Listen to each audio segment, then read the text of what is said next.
Episodio 1. La lápida que respiraba. Nadie quería trabajar en el cementerio de Santa Águeda después de las 6 de la tarde. Los sepultureros contaban lo mismo, con los ojos llenos de un miedo que solo tiene quien ha escuchado una verdad maldita. Que una tumba, la número 17, sección B, respiraba, como si algo debajo, algo que no descansaba, inhalara el aire santo de los muertos. Para maldecirlo, era la tumba de Sor Elena del Rosario, conocida como la Virgen de la Luz. Murió a los 24 años.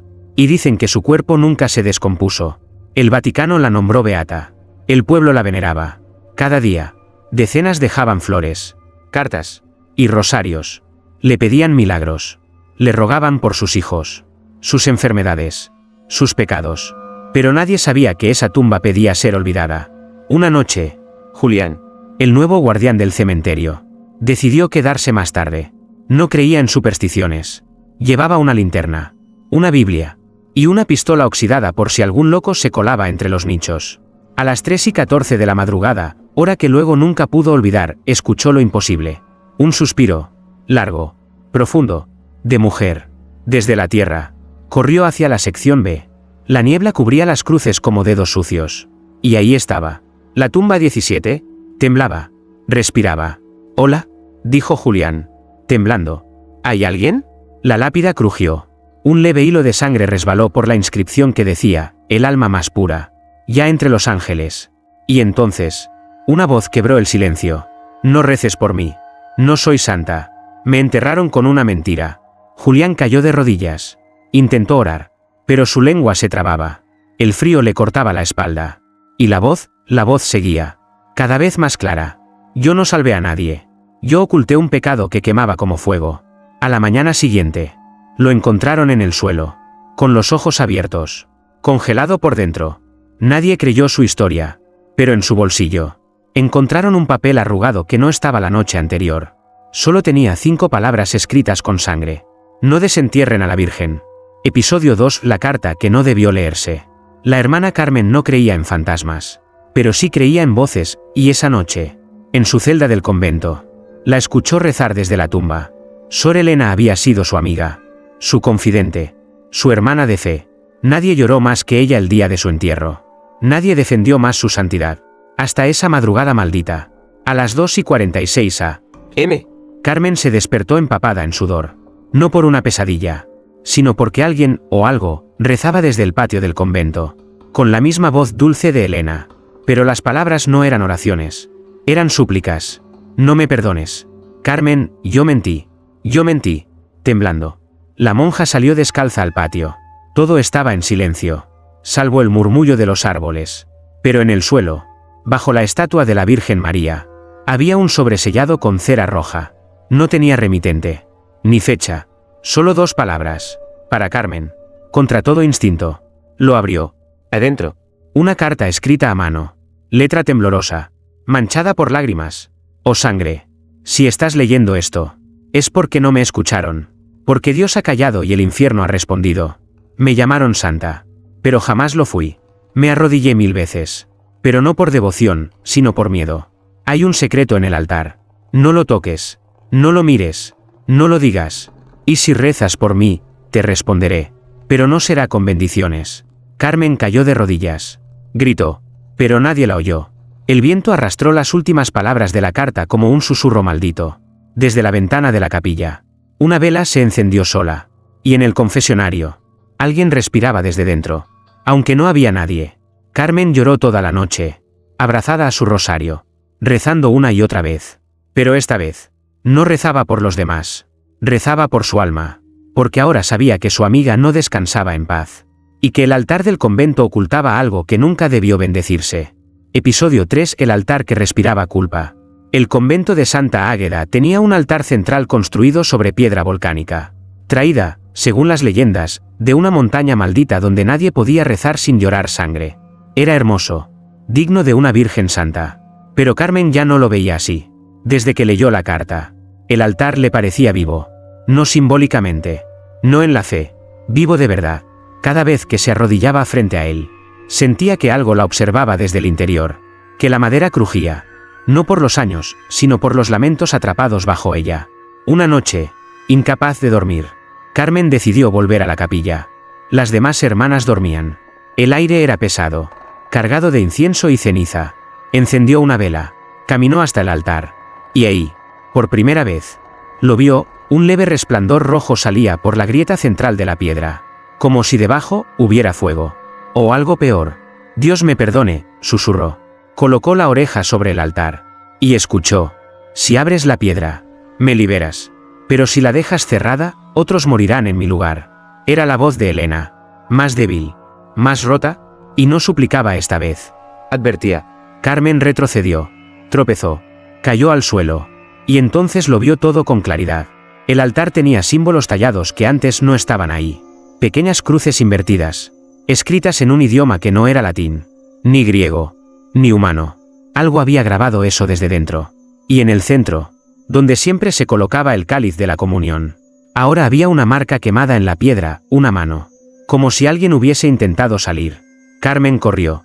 No al obispo, no a la policía. Corrió a la tumba. Porque si Elena no estaba en paz, entonces lo que estaba bajo el altar no era su alma, sino su condena. Episodio 4. El diario sellado con lágrimas. Carmen no podía dormir. Desde que huyó de la capilla. Los crucifijos de su celda caían sin motivo. Las velas se apagaban solas. Y cada vez que cerraba los ojos, soñaba con Elena gritando desde un lugar sin cielo. Esa tarde, decidió hacer lo que nadie había hecho en 20 años, entrar a la antigua celda de Sor Elena. Nadie la usaba desde su muerte. Estaba sellada. Pero Carmen tenía una copia de la llave, aunque ni ella sabía por qué la había guardado tanto tiempo. La puerta crujió como si también supiera que no debía abrirse. El aire olía a flores secas y algo más denso. Algo que no era de este mundo. Todo estaba intacto, su cama, sus sandalias, su rosario colgado. Y sobre el escritorio, cubierto por una tela blanca, un cuaderno viejo con cinta negra. Lo tomó con manos temblorosas. Al abrirlo, un trozo de papel cayó al suelo. No era parte del diario. Era una nota aparte, escrita con urgencia. Si estás leyendo esto, aún puedes detenerlo. Pero no me reces. No me veneres. Lee, y verás quién era realmente la Virgen que ustedes veneran. Carmen tragó saliva. Comenzó a leer. Día 73 de ayuno forzado. Me duelen las entrañas. Pero más me duele el alma. El padre Ignacio me dijo que el dolor purifica, pero ¿purifica qué? Si lo que me hicieron nació del pecado. No soy santa. Nunca lo fui. Guardé silencio porque temía por las otras hermanas. Pero ya no puedo más. Algo despierta bajo el altar cada vez que callo. Siento su respiración en mis sueños. No sé si es el diablo o el castigo de Dios. Solo sé que me está esperando. Carmen cerró el diario de golpe. No por miedo, sino por vergüenza. Porque ahora lo entendía. La Iglesia no había canonizado a una santa. Había silenciado a una mártir. Elena no murió en paz. Murió encadenada. Con un secreto en la boca. Enterrada con una mentira. Y lo que fuera que respiraba bajo el altar. Era su verdad no dicha. Una verdad viva. Una verdad que quería salir. Y ahora, Carmen ya no podía callar. Episodio 5. El sacerdote que enterró su alma. El nombre del padre Ignacio no se mencionaba desde hacía 2 décadas. Para las hermanas del convento. Era como un fantasma que todos sabían que existió, pero del que nadie quería hablar. Fue el confesor de Elena, y el último en verla con vida. Carmen, impulsada por el dolor y la rabia que ardía desde que leyó el diario, buscó entre los archivos prohibidos de la sacristía, donde solo el superior tenía acceso. Encontró la ficha olvidada de un traslado forzoso. Padre Ignacio Duarte. Fecha de expulsión, 18 de mayo de 2005. Motivo, confidencial. Destino, monasterio de retiro. Sierra Negra. Sin perder tiempo, viajó sola a la sierra. El monasterio estaba semiderruido, olvidado entre árboles secos y caminos que nadie usaba. Allí, en una habitación oscura, lo encontró, un hombre ya sin rostro de fe, delgado, con los ojos hundidos y la mirada clavada en el suelo. Sus dedos acariciaban un rosario como si contara no pecados, sino cadáveres. ¿Padre Ignacio?, preguntó Carmen con voz quebrada. Él levantó la vista lentamente. Cuando la vio, lloró. «Tú vienes por ella, ¿verdad?». Carmen asintió. Mostró el diario. El padre tembló. «Yo no la maté, hija, pero fui su verdugo. Fui su silencio. Yo sabía lo que ocurría bajo el altar, pero me obligaron a llamar milagro lo que era abuso. Me arrodillé ante el demonio del sistema y lo adoré con mi cobardía. ¿Qué había bajo el altar?». «¿Padre?». Ignacio tragó saliva. Se levantó con dificultad y abrió un compartimiento oculto en su escritorio. Sacó una caja pequeña, forrada con tela negra. Adentro, un relicario. Abierto. Sin hostia. Solo cenizas. Eso no es de Dios, dijo él. Con terror. Es el castigo que nació del silencio. Cuando Elena murió, el altar comenzó a respirar. Y cada vez que alguien la veneraba como santa, ese fuego se avivaba. Carmen dio un paso atrás. ¿Y si exhumamos su cuerpo? El padre tembló. No hay cuerpo. Nunca lo hubo. Solo dejamos la caja y el pecado encerrado con ella. Carmen sintió que el mundo se abría bajo sus pies. La tumba de Elena era falsa. Su santidad era una farsa. Y lo que el pueblo adoraba, era el eco de una injusticia vestida de pureza. Pero entonces, el relicario se abrió por sí solo. Y una voz de niña, rota por el llanto, susurró desde dentro. Ya no quiero estar aquí. Sácame, o hazme santa de verdad. Episodio 6. La procesión de los que nunca rezaron. El pueblo de Santa Águeda se preparaba para la gran procesión en honor a Sor Elena del Rosario. Cada año, en el aniversario de su muerte, cientos salían a las calles con velas y flores blancas.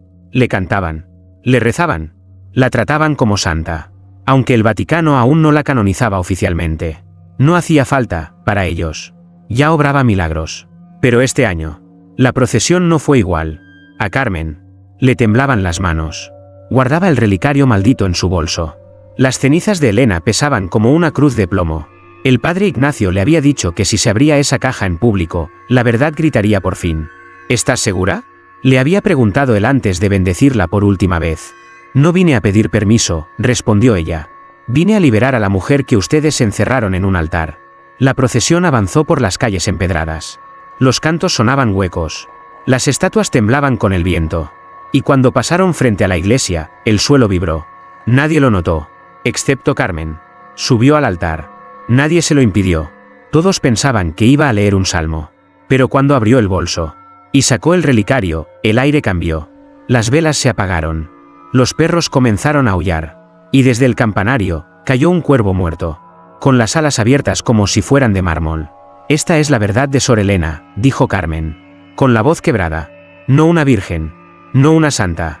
Fue una mujer usada por la fe y enterrada viva en la mentira. La caja se abrió sola, y una sombra blanca surgió de su interior. Tenía forma humana, pero su rostro era una mezcla de luz y dolor. Los ojos eran los de una niña que jamás pudo gritar. Al verla, muchos cayeron de rodillas. Otros huyeron. Y algunos, los que sabían lo que ocurrió hace 20 años, comenzaron a sangrar por los oídos. La figura habló sin mover los labios. No vine por venganza. Vine por mi nombre. Quiero morir como mujer. No como símbolo. Déjenme ir, y recen por ustedes. La sombra se elevó. Atravesó el techo de la iglesia, y desapareció. Carmen, de rodillas, soltó el relicario vacío. Y esa noche, la tumba número 17 se quebró sola, dejando solo tierra, y una carta envuelta en sangre seca. En la portada, un título que jamás debió escribirse. Confesiones de una virgen que no fue. Episodio 7. El obispo que quemó las pruebas. El obispo Rafael Aguirre había llegado a Santa Águeda 2 años después de la muerte de Sor Elena. Su misión era clara, silenciar cualquier duda, canonizar la devoción popular, y proteger la imagen de la iglesia. Él nunca la conoció, pero conocía muy bien el valor de un mito.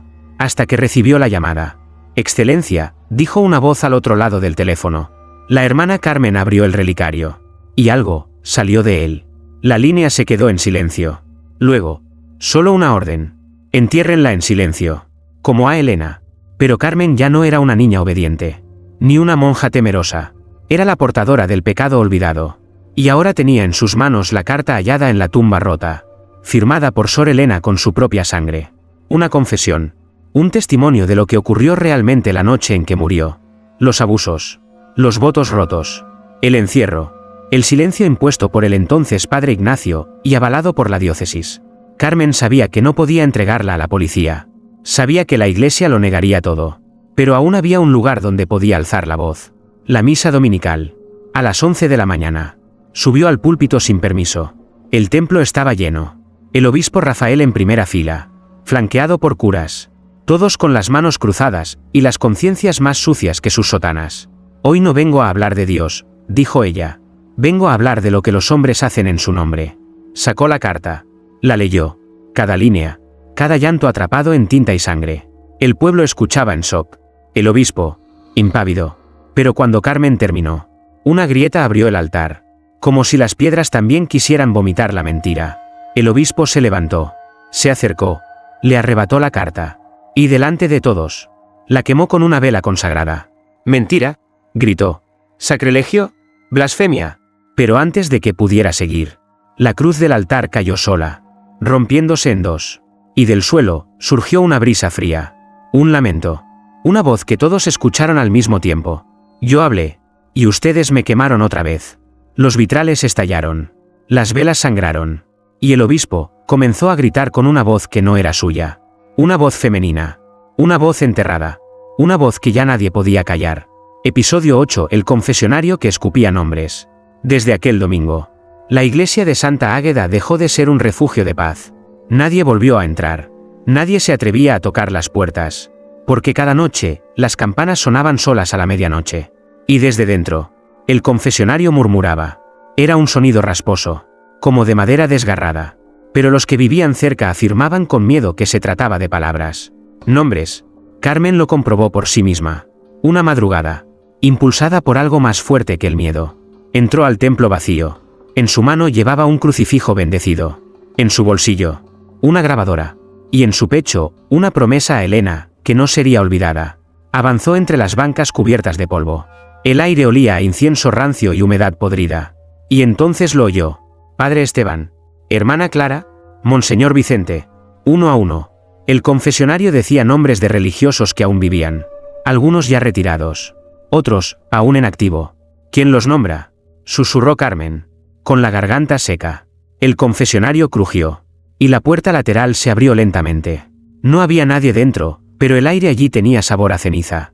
Entonces la voz volvió, más clara que nunca. No desde un espíritu, no desde un ángel, sino desde la voz misma de la justicia olvidada. Los que tocaron mi cuerpo, los que silenciaron mi grito, ellos me vistieron de virgen y me ofrecieron al pueblo. Ahora, nombro a cada uno. Carmen dejó la grabadora encendida dentro. Salió temblando. Y esa misma noche, el audio se volvió viral en redes sociales. En él se escuchaban más de 20 nombres, con apellidos, con fechas, algunos vivos, algunos ya muertos, y una frase final, que heló la sangre de todos los que lo escucharon. No quiero ser santa. Quiero que me devuelvan mi grito. Al día siguiente, uno de los nombres, un sacerdote jubilado de 78 años, fue encontrado colgado dentro de su casa, con un rosario apretado en la boca, en la pared, escrito con sangre. Elena me llamó. La iglesia negó todo. Pero ya era tarde, porque la Virgen que negaron, ahora gritaba desde los huesos de todos los que callaron. Episodio 9: La sangre que manchó los vitrales. El Vaticano envió una delegación especial. 3 cardenales, un exorcista y un archivista. Su misión era clara: silenciar la herejía, restaurar la fe y limpiar el nombre de la iglesia. Pero no venían a escuchar. Venían a enterrar de nuevo lo que Elena había comenzado a gritar. Mientras tanto, Carmen se escondía en una casa abandonada a las afueras del pueblo. Estaba sola, marcada como traidora, perseguida por los suyos. Pero su rostro, su mensaje, ya vivía en las pantallas de millones. Y aún así, la iglesia seguía abierta. Las misas volvieron, bajo la vigilancia estricta del clero. Los feligreses rezaban en silencio, con miedo, porque ahora sabían que la Virgen de su altar no quería rezos, quería justicia. Y una noche, lo imposible ocurrió. Durante la misa de medianoche, un ritual privado para purificar el templo. Uno de los cardenales, el más anciano, alzó el cáliz del vino sagrado, y su mano comenzó a sangrar. No por una herida, sino desde dentro, como si algo empujara la sangre a salir. Como si su culpa no pudiera permanecer más bajo la piel. El vino cayó, el cáliz rodó, y entonces, los vitrales comenzaron a llorar. Sí, llorar. De cada imagen de santo. Comenzaron a caer gotas gruesas, rojas, primero una, luego cientos. Sangre que bajaba por el vidrio como lágrimas de fuego. El exorcista gritó que era una manifestación demoníaca. Pero todos sabían que no era el diablo. Era Elena. Los vitrales explotaron uno por uno. El viento arrastró las velas. Y una figura blanca, envuelta en ceniza, se posó sobre el altar como si descendiera del techo quemado. Los testigos lo dijeron así. No tenía rostro, pero lloraba con la fuerza de todas las vírgenes olvidadas. Y en las paredes del templo, escritas con sangre, Aparecieron 5 palabras que nadie pudo borrar. ¿Y si la santa fui yo? Carmen, desde la oscuridad, lo vio todo, y supo que no podía huir más. Tenía que volver, porque ya no se trataba de revelar una verdad, sino de liberar un alma que había sido crucificada por la fe y resucitada por el horror. Episodio 10. El último rosario que no salvó a nadie. Carmen volvió al templo. No como mártir ni como víctima. Volvió como testigo.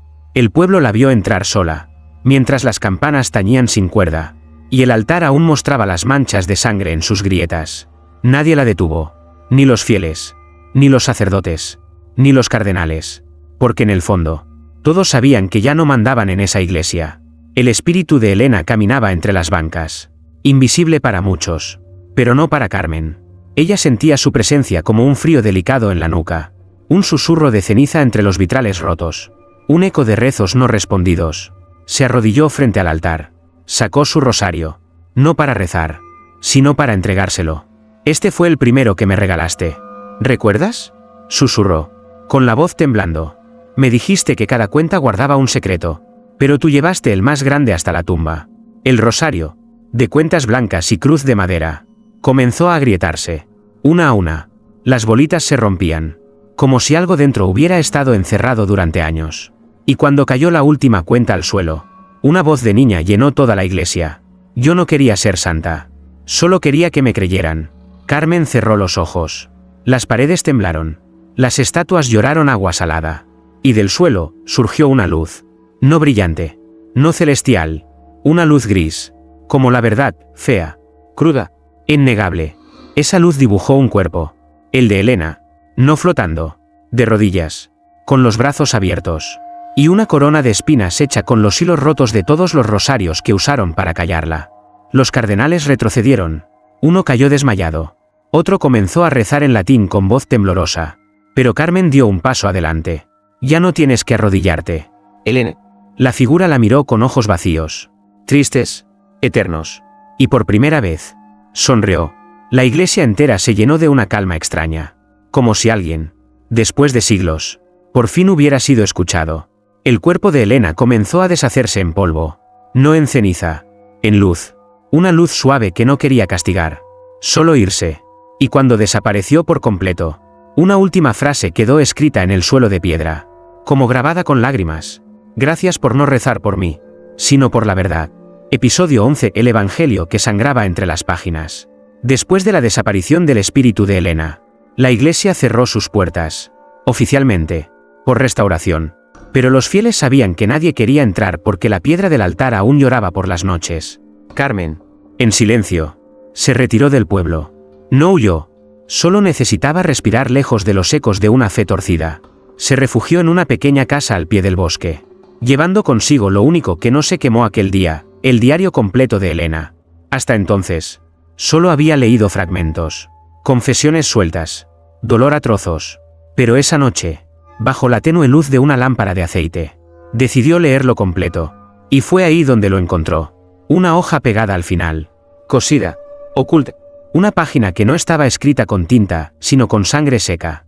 Era un salmo, un evangelio prohibido, nunca predicado. Y comenzaba así: bienaventurados los que callaron por miedo, porque serán llamados cómplices. Malditos los que vistieron de blanco al dolor, y lo llamaron milagro. Y bendita la mujer que gritó desde su tumba, y no pidió cielo, solo justicia. Carmen sintió un escalofrío. Esas palabras no eran solo de Elena. Eran de todas las mujeres enterradas bajo la santidad impuesta. De cada verdad maquillada de fe. Guardó la hoja en un sobre. Sabía lo que tenía que hacer. Al día siguiente, contactó a un periodista. Le entregó el diario entero, con nombres, fechas, lugares, sangre. No quiero entrevistas, le dijo. Quiero que el mundo la escuche. La historia estalló como una herejía moderna. Titulares en todo el país. Protestas frente a diócesis. Investigaciones archivadas reabiertas. Y lo más inesperado, mujeres de otros conventos comenzaron a hablar, a contar sus propias versiones de lo que Elena había sufrido, a confesar secretos que llevaban décadas enclaustrados entre muros sagrados. Y entonces, un milagro verdadero ocurrió. Por primera vez, el Vaticano pidió perdón, pero Carmen no celebró. Solo volvió a la tumba 17, ahora rota, vacía, libre. Encendió una vela, la colocó sobre la tierra húmeda, y dejó una nota. Hoy no rezo por ti. Elena. Hoy rezo contigo.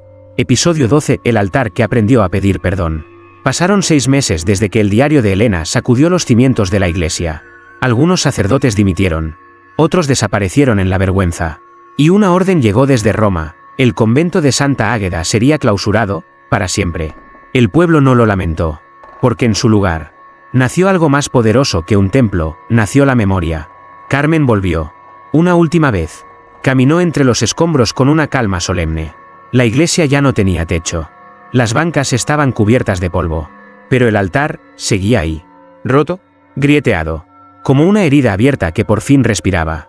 En su mano llevaba una caja de madera. No era un relicario. Era una urna. ¿Dentro? Las cenizas reales de Elena, encontradas por accidente en una bóveda sellada bajo la sacristía, junto a los restos de documentos quemados y fotografías rotas. El cuerpo no había sido enterrado. Había sido ocultado. Carmen subió al altar por última vez. No como monja, no como hereje, sino como la voz que se negó a callar. Colocó la urna en el centro.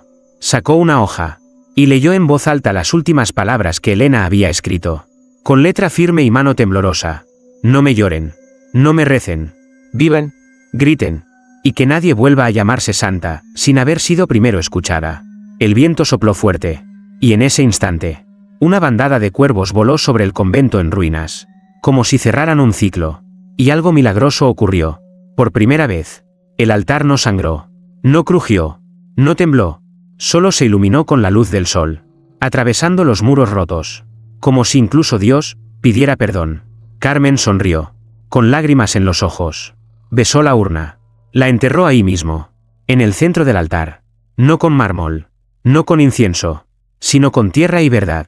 Y al salir, escribió en la puerta principal del templo, con tiza blanca: aquí no descansa una santa. Aquí despertó una verdad. Desde entonces, nadie volvió a convertirla en estatua.